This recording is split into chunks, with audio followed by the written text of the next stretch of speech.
Mon histoire avec l'art du papier a commencé de manière très frustrante. Bienvenue dans cette première vidéo consacrée à l'art du papier. Je m'appelle Ren, je suis artiste, graveuse, peintre et designer papier. Et dans cette vidéo, je te parle de cette dernière casquette et de cet art si particulier. Tout a commencé pendant mes études d'art. À l'époque, je faisais un BTS, graphisme, édition et publicité. Et nous avions eu un exercice qui était de faire une affiche pour une marque à la façon d'un artiste choisi au hasard. Et non, je n'ai pas été choisie pour faire dans un style papier découpé. Mais une de mes très bonnes amies de l'époque a eu la chance de tomber sur un duo d'artistes qui s'appelle Zimenzu et qui sont d'incroyables designers papier.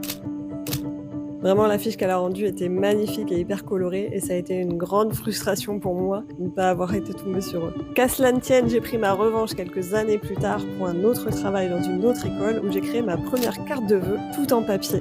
À l'époque, j'avais investi toute ma chambre pour faire un énorme décor en papier et j'avais été aidée d'un étudiant en photographie pour la prise de vue. Je suis toujours assez fière de ce travail, même s'il y aurait pas mal de choses à redire. Et ce travail, ce n'était que la première marche d'une passion qui allait prendre beaucoup d'ampleur. Ma deuxième création et la plus impactante a aussi été réalisée dans le cadre de mes études et c'était celle-ci.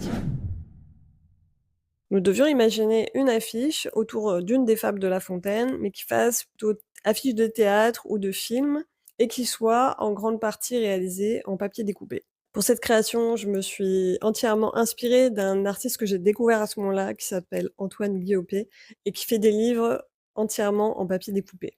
Son travail est d'une poésie et d'une finesse incroyable et c'est quelqu'un de très engagé. Son travail m'a directement parlé. Vraiment, cet artiste et ce travail ont été déterminants pour moi et vous verrez à quel point, parce que dans ma prochaine vidéo, je vais vous raconter ma première exposition qui n'aurait pas du tout été la même sans ce travail-là. Si vous voulez voir la suite, je vous invite à vous abonner et si vous voulez découvrir cette technique du papier découpé, rendez-vous dans le Maine-et-Loire où je donne des ateliers, notamment chez Dalbe, à côté d'Angers.